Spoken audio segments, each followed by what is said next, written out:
YouTube के मेरे सभी प्यारे मित्रों को मैं ब्रजेश पटेल नमस्कार करता हूं और मैं उम्मीद करता हूं कि आप सभी लोग अपनी अपनी दुनिया में खुश होंगे, स्वस्थ होंगे और मस्त होंगे।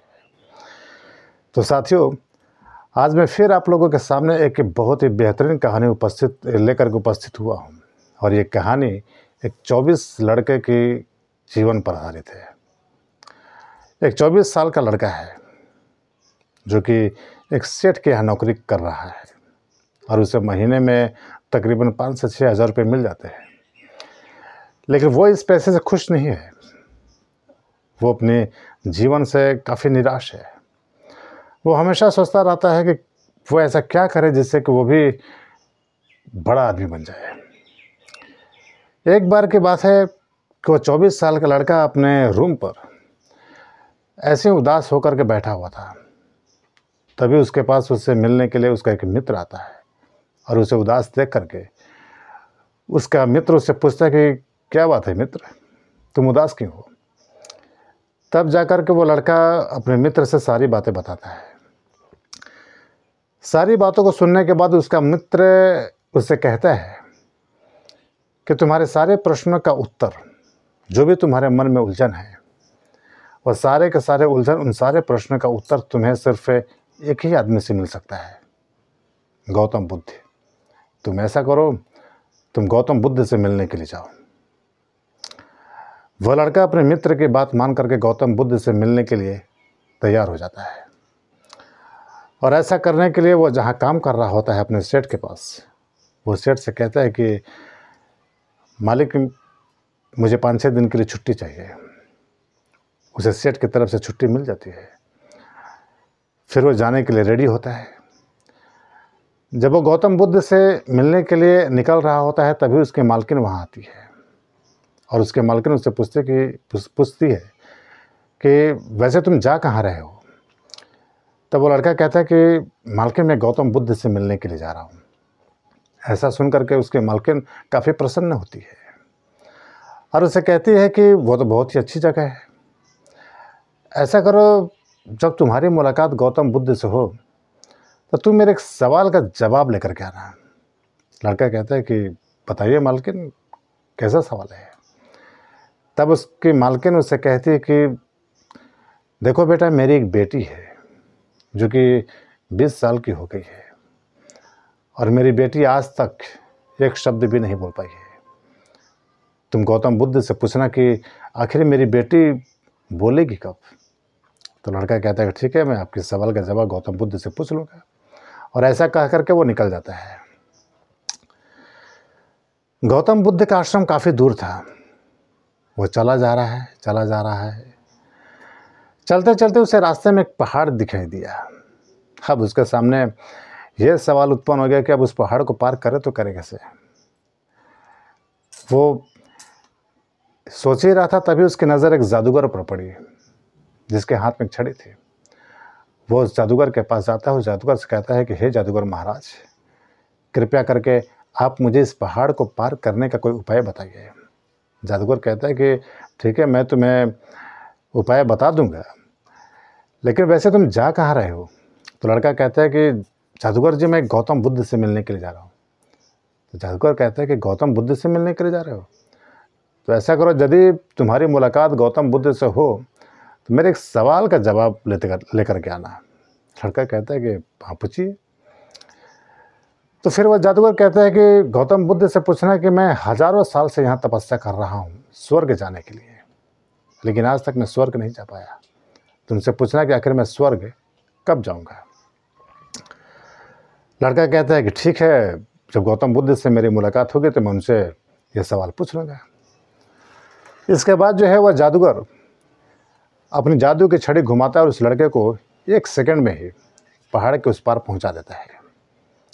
फिर लड़का उस पहाड़ के उस पार पहुंच जाता है जहां सिर्फ मैदान ही मैदान है। अब वो मैदानी क्षेत्र में चलना शुरू करता है। चलते चलते उसे रास्ते में एक नदी दिखाई दिया। फिर से उसके सामने एक समस्या उत्पन्न हो गई कि वो नदी को पार करे कैसे। तो तभी जाकर के उसकी नज़र एक कछुए पर पड़ती है। अब वो उस कछुए के पास जाता है और कछुए से कहता है कि हे कछुआ महाराज, कृपया करके आप मुझे अपनी पीठ पर बैठा करके इस नदी को पार करा सकते हैं? कछुए ने कहा कि क्यों नहीं, मैं तुम्हें ज़रूर करा दूंगा, लेकिन वैसे तुम जा कहाँ रहे हो? तो लड़का ने कहा कि मैं गौतम बुद्ध से मिलने के लिए जा रहा हूँ। तो ऐसा सुन करके कछुए ने कहा कि तुम गौतम बुद्ध से मिलने के लिए जा रहे हो? तो ठीक है, यदि तुम गौतम बुद्ध से मिलने के लिए जा ही रहे हो तो मेरे एक सवाल का जवाब लेकर के आ जाना। लड़के ने कहा कि ठीक है बताओ, मैं तुम्हारे भी सवाल का जवाब पूछ लूँगा। तो कछुए ने कहा कि गौतम बुद्ध से पूछना कि मैं 500 सालों से इस नदी में रह रहा हूँ और 500 सालों से मैं ड्रैगन बनने की कोशिश कर रहा हूँ, लेकिन आज तक ड्रैगन नहीं बन पाया। तो उनसे पूछना कि आखिर मैं ड्रैगन कब बनूंगा? तो लड़के ने कहा कि ठीक है, जब मेरी उनसे मुलाकात होगी तो मैं पूछ लूँगा कि तुम ड्रैगन कब बनोगे। इसके बाद जो है कछुआ लड़के को अपनी पीठ पर बैठा करके नदी के पार करा देता है। अब लड़का गौतम बुद्ध के आश्रम में पहुंच जाता है, जहाँ पर गौतम बुद्ध अपने आश्रम में अपने अनुयायियों के सामने उपदेश दे रहे थे। उपदेश खत्म होता है। ख़त्म होने के बाद गौतम बुद्ध वहाँ पर बैठे तमाम लोगों से कहते हैं कि आप लोगों में से जितने सारे लोग हैं, आप लोग मुझसे एक सवाल पूछ सकते हैं, लेकिन ध्यान रहे कि मैं हर व्यक्ति का सिर्फ 3 ही सवाल का उत्तर दे पाऊँगा। बारी लड़के की आती है सवाल पूछने की। अब लड़का सोच में पड़ जाता है। वो सोचने लगता है कि वो किसके सवाल को पूछे और किसके सवाल को छोड़े। सोचते सोचते उसके मन में ख्याल आता है कि मेरा जीवन तो लगभग ठीक ठाक चल रहा है। मैं सेठ के यहाँ नौकरी कर रहा हूँ, थोड़े बहुत पैसे मिल जाते हैं, मेरी रोजी रोटी चल रही है, मेरी समस्या उतनी विकट समस्या नहीं है। लेकिन मालकिन की बेटी की समस्या, जादूगर की समस्या, कछुए की समस्या मुझसे ज़्यादा बड़ी समस्या है। तो क्यों ना इन्हीं तीनों लोगों के सवालों को पूछ लिया जाए। इस तरह से वो लड़का करता क्या है कि अपने सवाल को छोड़ करके बाकी तीनों लोगों के सवालों को गौतम बुद्ध से पूछ लेता है और गौतम बुद्ध उन तीनों के सवालों का जवाब देते हैं। कछुए का जो सवाल था, उसके सवाल के जवाब में गौतम बुद्ध कहते हैं कि जा करके तुम कछुए से कहना कि जैसे ही कछुआ अपने कवच को छोड़ेगा वो ड्रैगन बन जाएगा। जादूगर के सवाल पे गौतम बुद्ध ने कहा कि जैसे वो अपनी छड़ी को छोड़ेगा वह स्वर्ग लोक पहुंच जाएगा। और अपने मालकिन से कहना कि जैसे वो अपनी बेटी की शादी करेंगे, उनकी बेटी बोलना शुरू करेगी। इसी प्रकार से वो तीनों का सवाल का उत्तर लेकर के तीनों के पास बारी बारी से पहुंचता है और तीनों को उनके सवालों का जवाब दे देता है। जैसे ही वो कछुए के सवाल का जवाब देता है, कछुआ अपना कवच छोड़ देता है। जैसे ही कवच को छोड़ता है तो उसके कवच में एक थैली होती है जिसमें ढेर सारा मोती भरा होता है। तो कछुआ कहता है कि देखो लड़के, अब तो मैं ड्रैगन बन चुका हूँ, इसलिए मैं इन मोतियों का क्या करूँगा, ऐसा करो तुम मोती ले लो। लड़का मोती लेकर के आगे बढ़ जाता है। अब जादूगर के पास आता है। जादूगर से कहता है कि तुम छड़ी छोड़ दोगे तो स्वर्गलोक पहुँच जाओगे। जादूगर छड़ी छोड़ देता है और जादूगर उस लड़के से कहता है कि अब तो मैं स्वर्गलोक चला जाऊँगा, मेरा इस छड़ी का कोई महत्व नहीं है, ऐसा करो तुम ये जादू वाली छड़ी भी ले लो। अब वो लड़का मोती और जादू वाली छड़ी को लेकर के मालकिन के पास पहुंचता है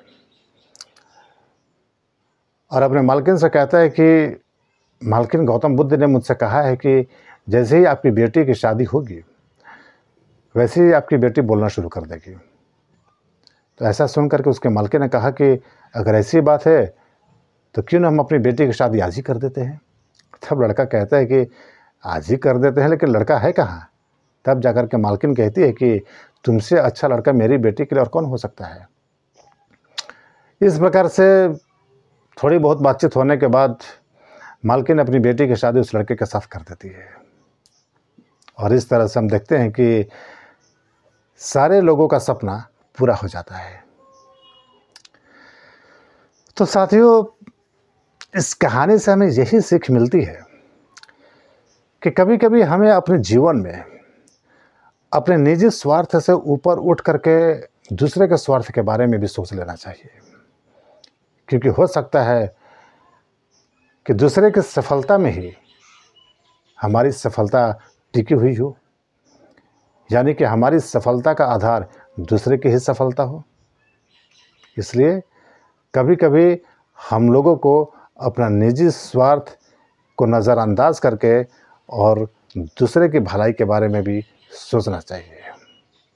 तो आज की ये एक छोटी सी कहानी थी। साथियों, अगर मेरी ये छोटी सी कहानी अगर आप लोगों को पसंद है तो कृपया करके आप इस कहानी को अपने सारे दोस्तों के बीच में शेयर कर दीजिएगा। और इसी प्रकार की और भी बेहतरीन कहानी सुनने के लिए आप मेरे इस चैनल को लाइक, शेयर और सब्सक्राइब भी कर दीजिएगा। तब तक के लिए धन्यवाद।